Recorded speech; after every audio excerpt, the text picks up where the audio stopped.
Ծաղկազարդի տոնակատարությամբ ավարտվում է մեծ պահքի 40-օրյա ընթացքը եւ սկսվում է ավագ շաբաթը, Քրիստոսի կյանքի վերջին օրերի հիշատակությունը։ Յուրաքանչյուր օր ավագ է կոչվում եւ ունի իր խորհուրդը։ Ավագ երկուշաբթին անպտուղ թզենու առակի եւ Երուսաղեմի տաճարի մաքրման ավետարանական պատմությունների հիշատակության օրն է։ Ավագ երեքշաբթին 10 կույսերի առակի հիշատակությունն է։ Երեկոյան ժամերգության ընթացքում եկեղեցու ատյան են դուրս գալիս կույսերին խորհրդանշող 10 դպիրները, բաժանվելով երկու խմբի՝ հիմարների եւ իմաստունների։ Արթուն կացեք եւ ամեն ժամ աղոթեք, որովհետեւ չգիտեք այն օրվա եւ ժամի մասին, թե երբ կգա Տերը, ասում է ավետարանը։ Օրվա խորհուրդն է, որ մարդն աղոթքով, հավատով եւ բարի գործերով պատրաստ լինի Տիրոջ գալստյանը, որպիսի չհայտնվի երկնքի արքայության փակ դռների առջև։ Ավագ չորեքշաբթին Տիրոջ ոցման եւ մատնության հիշատակության օրն է։ Ավագ հինգշաբթին վերջին ընթրիքի եւ հաղորդության խորհրդի հաստատման հիշատակությունն է։ Քրիստոս մարդկության փրկության համար մատուցված զոհն է, որ խորհրդավորությամբ պատարակվում է Սուրբ Սեղանի վրա, հավատացյալներին բաշխելով իր Սուրբ մարմինն ու արյունը։ Ավագ հինգշաբթի առավոտյան ժամերգության ավարտին կատարվում է ապաշխարողների արձակման կարգ։ Այնուհետև մատուցվում է բաց պատարակ, որի ընթացքում մեծ պահքի ապաշխարության շրջանն ապրած մարդիկ մոտենում են Սուրբ հաղորդության։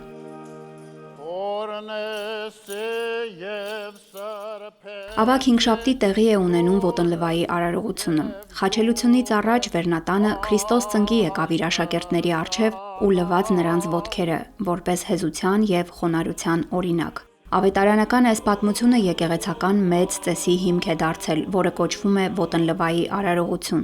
Այն կատարվում է ավագ հինգշաբթի օրը։ Ոտնլվայի արարողությունից հետո օրհնված յուղ է բաժանվում հավատացյալներին որպես դարմանող միջոց։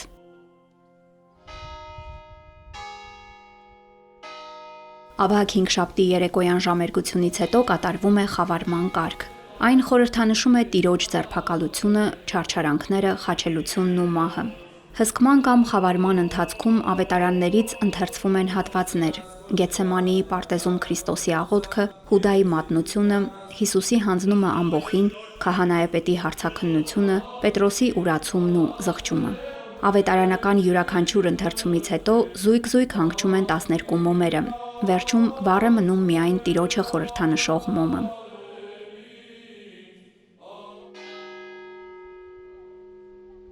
Ավագ ուրբաթը Հիսուս Քրիստոսի չարչարանքների, խաչելության, մահվան եւ թաղման հիշատակության օրն է։ Կեսօրին տեղի է ունենում խաչելության կարգ, իսկ երեկոյան թաղման կարգ։ Թաղման արարողության ժամանակ սուրբգրային ընթերցումներով եւ շարականներով ներկայացվում են Տիրոջ երկրային կյանքի վերջին շաբաթվա 5 օրերի ընթացքում տեղի ունեցած իրադարձությունները՝ Քրիստոսի խաչելությունը, թաղումը եւ գերեզման դրվելը։ Եկեղեցում տեղադրվում է ծաղիկներով զարդարված խորհրդանշական գերեզմանը։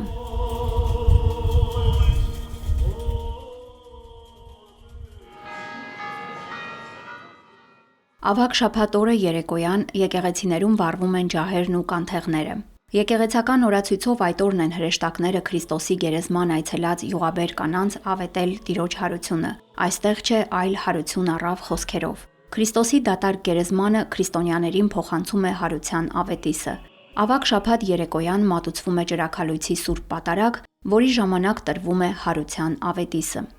Արարողության ավարտին հավատացյալները խորանից վերցրած լույսն իբրև օրհնություն տանում են տուն, ջերմացնելու ընտանեկան հարկերը։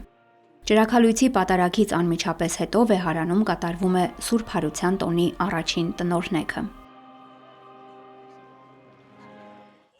Կիրակի օրը ապրիլի 5-ի առավոտյան Սուրբ Էջմիածնի Մայր տաճարում կմատուցվի հայրապետական պատարագ։ Ամենայն հայոց կաթողիկոսը համայն հայությանը կհղի զատկական իր պատգամը։ Սուրբ Հարության տոնակատարություններից հետո հայոց եկեղեցում կսկսվի տնօրհնեքի մեկամսյա շրջանը։ Հավատացյալները միմյանց կողջունեն Քրիստոս հարյավ իմեռելոց խոսքերով։